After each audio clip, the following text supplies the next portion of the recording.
everyone, and a very good evening. I hope I can wake you up with this presentation. I know it's been a long day. And very quickly, I want to just talk a little bit about the practice, give you a little introduction. So the setup by three of us, Amrish, Siddharth, and myself. Uh, and we've been growing. We are a 50-strong team now of multidisciplinary practice of people with skills in interior design, architecture, furniture design, communication design. Quickly, I want to just walk you through the kind of work we do, the domains we work in. From boutique retail, these are stores for Manav Gangwani, Gaurav Gupta at Emporio. So translating their brand identities into retail spaces. We've also done work for larger brands like Fast Track, where we've helped them translate their brand ethos into a retail environment. And even iconic brands like Royal Enfield, when it's turning its face around. These are some recent transformations that we've been working with brands on. In F&B segments, from very small players like Independence Brewery, who's into the segment of craft brewing, to even international brands like Jamie Oliver, we've helped them set up a new F&B chain by the name of Pizzerias, which is being launched now internationally. We've done 3 stores in India. Some pro bono work, like the crafts at the Crafts Museum, their store and the Cafe Lota. For the Coach Foundation, we've worked on this building for them, which it's a foundation that helps upcoming artists. Urban City House, and interior from a residence on Aurangzeb Road. Conceptual sketch for a building that we're working on in the Kunur Hills. A lot of you might be familiar with this project. This is in the segment of hospitality. This won us the WAF award in 2011. That's a new project we are working with for the Taj Group, again in Himachal. That's for the Antara Group. I'll move quickly here. These are new projects, large-scale projects which are coming up in Mumbai for Godrej. So quickly coming to the topic that I wanted to speak about today. I've chosen this because this is something that really guides our work. And I thought it kind of gives you an insight into why we make our decisions the way we do and what really excites us, what inspires us. So just to give you a little insight into what we mean by this for us. Creating meaning gives us opportunities to really question norms, turn things around, have new conversations around things. And I'm going to talk about this using 3 projects to try and demonstrate this. In fact, the last panel discussion was really interesting because that's one of the things that we like to look at when we speak about collaboration. We really go all the way out. I mean, starting with a partner, we try and convert, starting with a client, we try and get into a partnership with him when we sit down to design, rather than having an across-the-table conversation. And all the way, of course, the design team, the technical team, consultants, all the way down to people who are executing. We really try and work hand in hand with them. And we believe that that is what really brings the kind of projects and the outcome that we are being able to achieve. And context is really important, which again I'll try and show how we've used context and celebrated it in our own way. It really helps us make it meaningful for everybody, every stakeholder that participates in the process with us. Like for example, when we worked on RAS, we actually could influence the local stone craft and had an impact on transforming the skill, the workers there. They really feel proud about what they've been able to create. It's a contemporary expression, but using the skills which were locally around. So that's very satisfying as a practice. So quickly, I want to walk you through 3 projects. The first project I'm taking is Ras Kangra. That's a resort that's coming up in the hills near Dharamshala. And the site context is, it's about 30 kilometers from Dharamshala. It's overlooking the Dhauladhar range. So it's an interesting site where we have a strip of land, which is a barren piece of land on a large tea estate. So on one side, you have views to the Dhauladar. On the other side, the tea estate. And one of the key questions that we asked when we started the project was like, what does a resort really mean? Does a resort need to, does a resort only mean villas and cottages? I mean, that's a conventional way of looking at it. That was a brief that we developed with the client. And we also kind of evaluated what it means for the client when we're talking about the resort, the villa being a superior player. And we came up with a solution which kind of bridged both these aspects and took care of the limitations of the villa. So that's how we reinterpreted the villas. So normally a setup in a resort would mean rooms scattered all over in the villa format. And we kind of looked at creating a spine that would allow for all the common spaces and the circulation to hold together a really long building, a 200-meter long building, and then stack up rooms at the upper level and the lower level below the spine, and the building kind of responds to the contour. And the structural system of the building acts as a spine for vertical circulation. And that's how we sited the building at the edge of the valley, giving us views on the north to the Dhauladar and on the south to the tea estate. Of course, for the building form, we looked at the Himachali architecture. And one of the key decisions was to put the rooms, the topmost layer of the rooms, in a very lightweight structure to attend to the seismic zone. So the lower structure is in RCC, and the top structure is also, it helped the pace of the project to move fast in the construction process. And that's a section across one of the public spaces which shows the decks where you experience the north and the south views. In terms of articulation of the materials, we looked at it's a controversy, luxury versus spirituality, and how do you address this? It's a conflict in a way. And we looked at this idea of a luxurious monastery and how could you express it in a building form.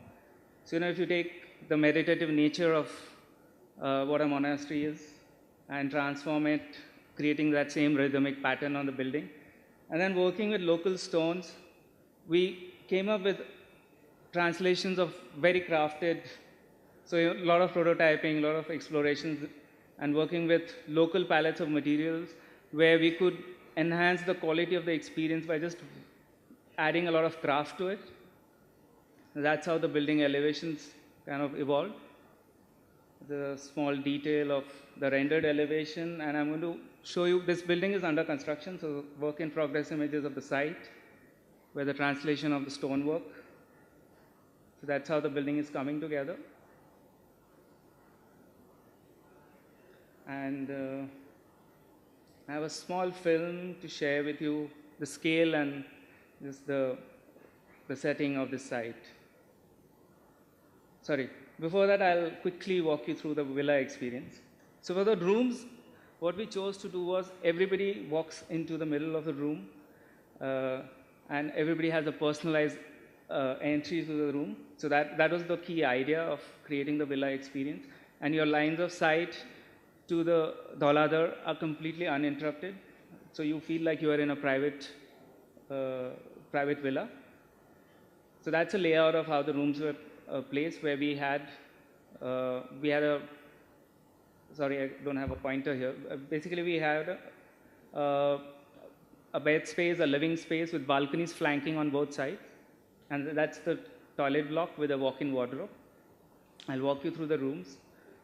That's a sense of entry for each villa, so to say, or sewage room, where we work with these large perforated brass domes which mark the entrances.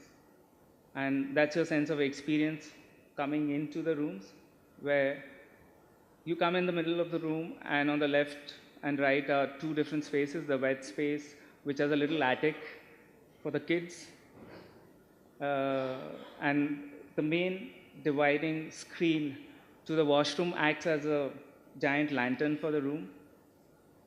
So where we worked with sandwich glass with tea-stained paper, it's a pattern that's been generated. That's a view of how you experience the building in the setting.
The next project is a recent project we finished at Jaipur Palace, and it's recently won at the Inside Awards at the World Architecture Festival.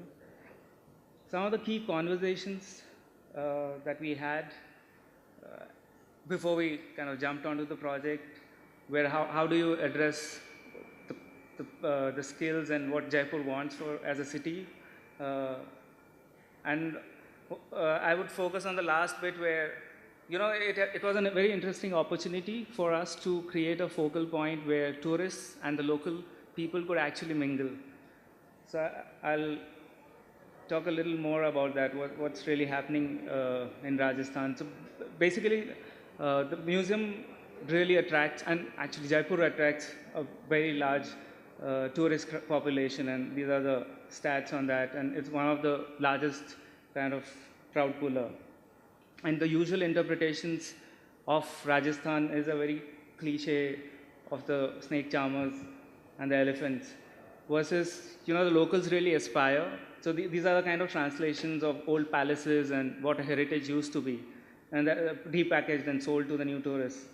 While the tourists come in and kind of get a flavor of that, the locals really don't aspire to be part of those spaces. They are looking forward to the new developments which are happening around, and they want to be part of that. And how do you kind of bridge this?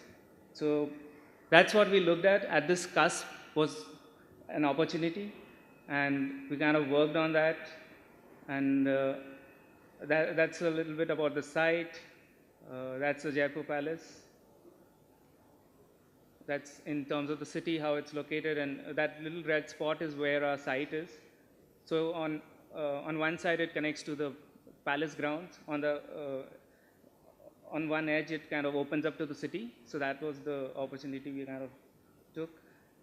That's a view of the courtyard right next to our site, and that's the actual context of the site, where Chandar Mahal is the actual residency of the royal family right now, while the rest of it is the larger museum.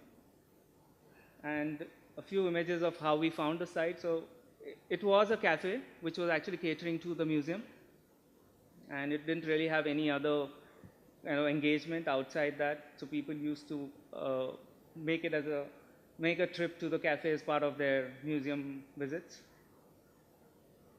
And one of the that was a program we developed with the client. There was a very tight budget, of course, to work on it.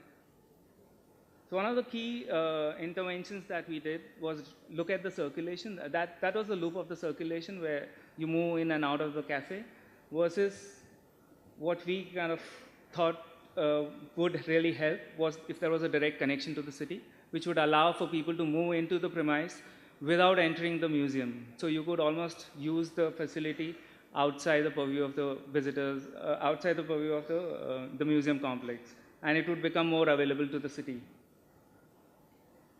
So there was an old toilet block which was actually blocking this circulation, and it was a recent construction, so we could engage in a conversation with the client, and against all normal conservation kind of understanding, we could debate about it, and actually we could bring down that block, which made a huge difference to connecting the space and actually creating a seamless courtyard, which we wanted to again leave an impression of what was there, or actually create an anchor space which would hold the courtyard together. So we looked at inserting a new device in there. I'll talk about it as we move forward. There were multiple rooms at the ground and the first floor level in this courtyard. Because Jaipur has a very extreme weather, we were also attending to the climatic needs of this cafe. So we had some air-conditioned and non-air-conditioned spaces. But again, the idea was to retain the conditioned spaces in a very small proportion, because the 90% or 70% of the time you're going to be using it in winters. That's where the high tourist season is. And to create a narrative, we looked at authenticity as a base, and we kind of, obviously we were going to work with the local materials. That was one of the drivers for us. But we also looked at what lied beneath the building. So the approach to preservation so far has been retain all the frescoes, but the frescoes are really deteriorating in quality as time goes by. And a visit to a neighboring site actually revealed some parts of the palace which were kind of showing what lied underneath the plaster. We started removing the removing the plasters of the wall and attending to each and every space as it came up. We set up a plant, lime and mortar plaster plant, close by on the site, and started working on the building, responding to each and every nuance of the architecture, adding some details which were relevant, removing some aspects which we didn't really feel added to the experience. So some very interesting transformations started happening. So that's an old office block which kind of got transformed into a new space for the bar and the lounge. There were some findings, like this old door, almost archaeological in nature, where we kind of refurbished it and used it as part of the detail, part of the new space. The main connecting device, we took inspiration from a baradri, which a lot of you would know. It's like an open community pavilion. And we placed it in the middle of the site, which would almost become like a jewel. And we also wanted to have a conversation with the old and the new. So the idea was to kind of respond to what was around us and what's relevant today. How do we make it aspirational? So this little jewel, so that's the wall that we removed. And we kind of inserted a pavilion, which in scale responded to the double heights, the different heights of the buildings around. And that's a transformation of that particular space. A little bit about how we went on to creating this pavilion. So there was a lot of crafted details with stone, which we prototyped extensively. We almost brought down the stone thickness to 12 millimeters, and all the stone is inlit, and it's regular marble. So our choice of working with marble was also because we were in Jaipur, and Jaipur is the marble capital of the country. We looked at what skills we had and kind of really interpreted them in contemporary expressions. So fluted marble walls, which kind of helped us line up the central object. We created water bodies and water fountain in the courtyard, which would help as a cooling element. Seating of different natures, fixed, and some mobile seating, which would be easy to, on casters, which is easy to move away on parties and large event setups. We also refurbished old floors and reused them by inserting new patterns in those and revitalizing them. Just stone application was looked at more intensely, where we tried using bookmarking as much as possible. Again, all these stones are completely found from the local foundries. Another technique we used was thickery, which we again reinterpreted. Thickery, is a intensive mirror work, fairly traditional, but that was reinterpreted with new artworks and spread across spaces and onto walls, ceilings, transforming spaces and bringing them alive. For the furniture, again, we work with local metal workers and weavers.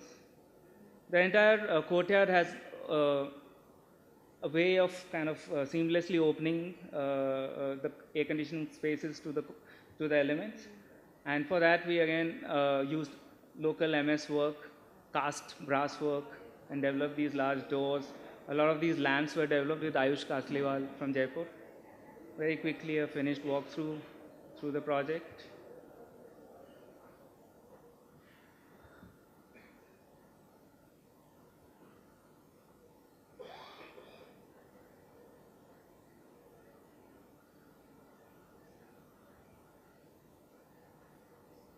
Some parts of the space we left them as we found them, where there were extensive frescoes.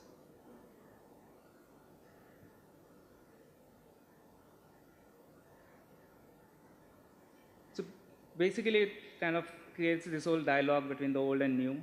So a series of frames and framed views of the old and new from inside to the outside.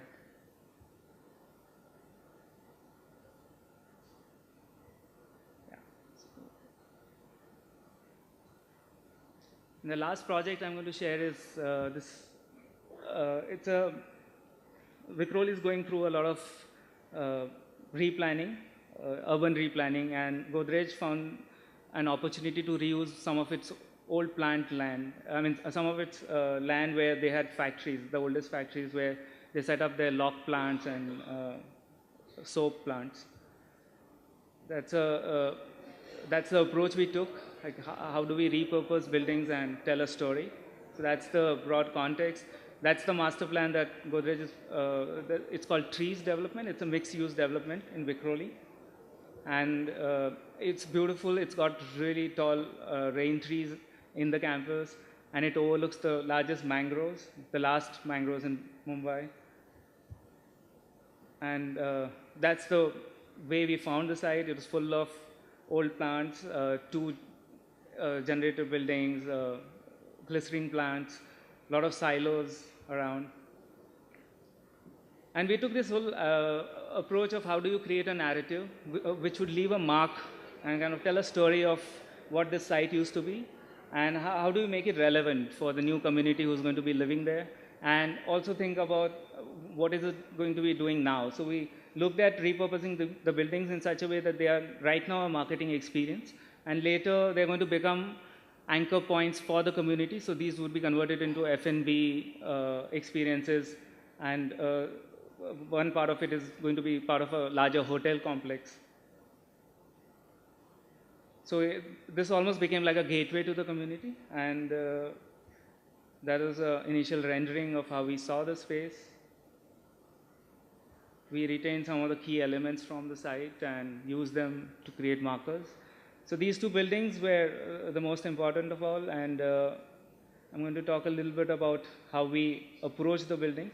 So we wanted to retain the sense of the essence of the buildings, the fact that they were sheds created for generators, and work with a material palette which would help kind of leave a stain of the life that the building's living. So we looked at materials which would create a patina. So cotton was the choice, where cotton actually, if you know, kind of, it's a self-protecting metal. It's an alloy that, but it also tends to kind of, in the process, leave a lot of rust-like stains on the building. And that really became our story for the building, where the rest of the building was articulated in concrete, and the rust layer helps us build this story of the age that the building is going to go through. And that's how we transformed the building. We retained elements like the louvers, but again reinterpreted them. So taking inspiration from the trees and the dappled light that you get from the trees, we actually perforated these large louvers, which do that function of bringing in indirect light into the building during the day. And they act as lanterns in the evening. I mean, the buildings act as lanterns. That's a little step-by-step transformation of how the building moves. Details were chosen from to ensure that that whole construct of the story of the industrial timeless legacy was kind of bound into the building. So all our materials were chosen very specifically so that there was that sense of timelessness. So even the doors are in solid, are paneled in brass to attain that sense of life. And for the interiors of the space, we kind of took a very light approach. We worked with a very amorphic kind of organic form, which helps us break away from the straight lines of the building and create a sense of a temporariness and yet have a very strong presence.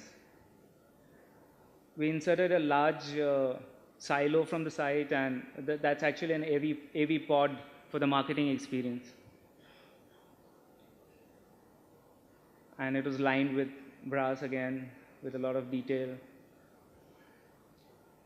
So that's how the building lights up, and the internal skin becomes a little like a silhouette, a little ghost sitting inside the building. The other building was where we housed the actual sample apartments for the development, and that was articulated with a large space to allow for events to happen. And we stacked 2 residential sample apartments on one part of the building and created a gallery to overview the event space, which was modular and allowed for multiple things to happen in that space. We also, in the process, kind of cited, so this was an old boiler which was sitting in the middle of the 2 buildings, and it was not as planned earlier. But we kind of converted it, reused it as a little cafe. So that's the transformation of the boiler cafe.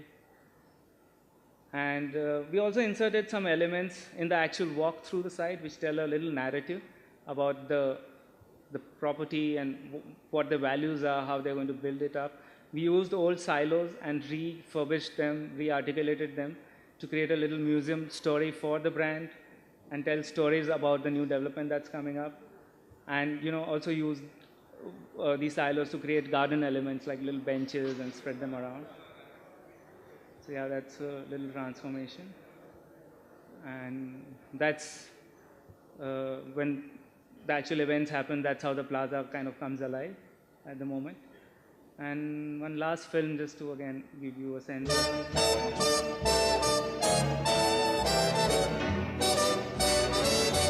C'est si bon de partir n'importe où, bras dessus, bras dessous, en chantant des chansons.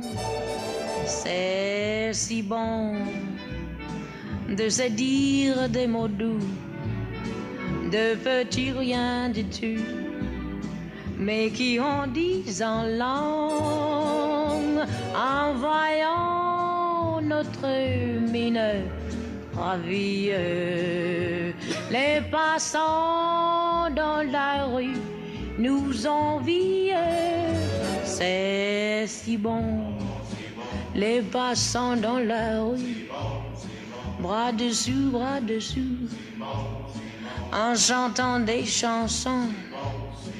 Quel esprit merveilleux, c'est bon. Je cherche un millionnaire. Voilà, c'est tellement bon.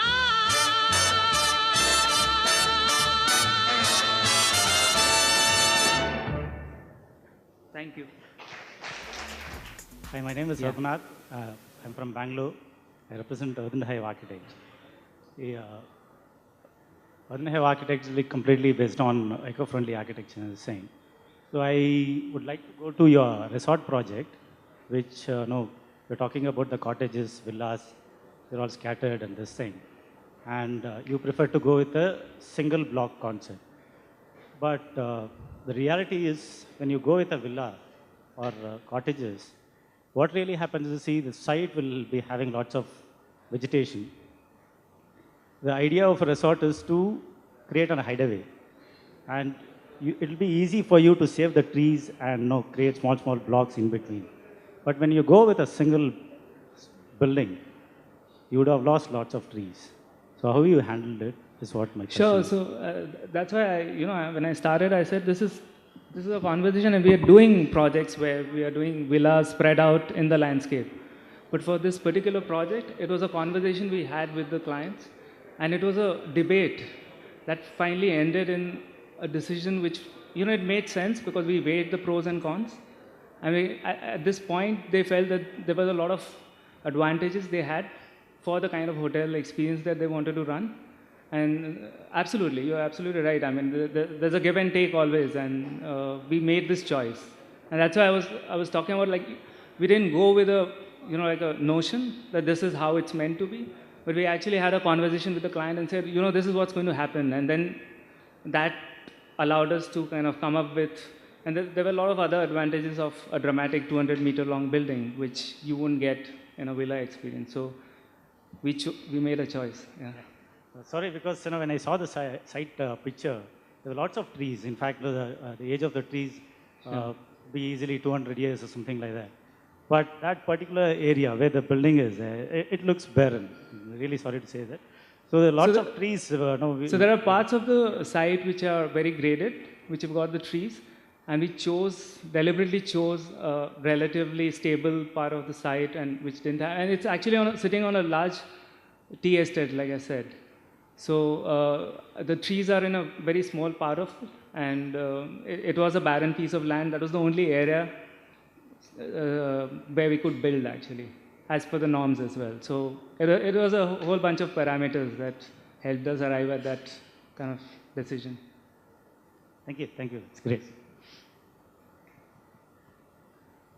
We have another question there. 1 second, sir.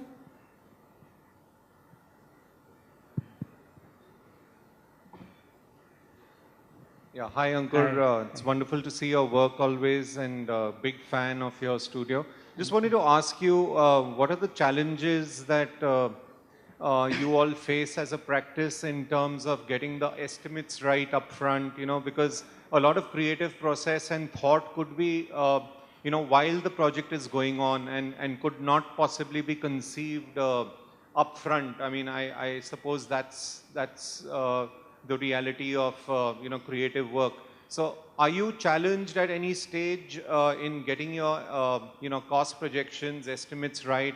Do you get pulled up by your clients for, crossing them like the rest of us mortals do?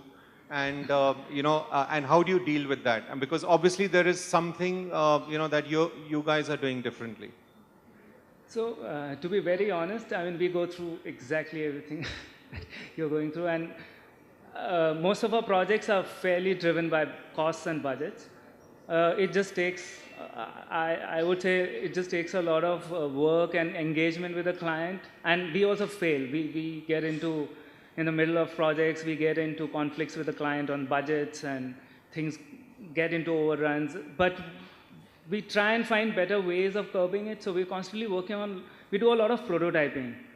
So even for contractors, that's how we handhold them or kind of collaborate with them, make sure that they know what they're building, and they would give us a cost estimate that's the closest possible. So to curb cost escalations, that's the best way we've found, where, like, for all our projects, there's a fairly large part of our design process which is prototyping, where we get him to also give us a cost analysis of how he's gone about doing it, which really helps. All right, we have room for one more question. I believe the gentleman here had a question, sir. I have used your place, the restaurant in the palace, Okay. for close to 10 years. I'm an architect, but I used to take groups from America. It was a wonderful place, but not very satisfactory. Right. So I'm glad you have done it. And like, which period you have done it? Just recently? Very recent, yeah, about Okay. 6 months. And briefly, what was the experience with the royalty? Who dealt with you? And the municipality also had something to do with that? Whatever, something interesting you can tell us. I'll use it next time very soon. Thank you. So, I mean, luckily, I think it didn't fall under any norms. So we didn't have to, and probably the royal family and everybody involved from the client side took care of the norms, so we didn't have to really get into very intense conflicts in that. But of course, there were a lot of conversations, and the royal family and their advisors, they also have an advisor who's advising them on the whole new development. It's part of a larger master plan. Being very stingy, बहुत कंजूस लोग थे, royal family. Maybe that changed. That's not changed. I would say we still work with a really tight budget.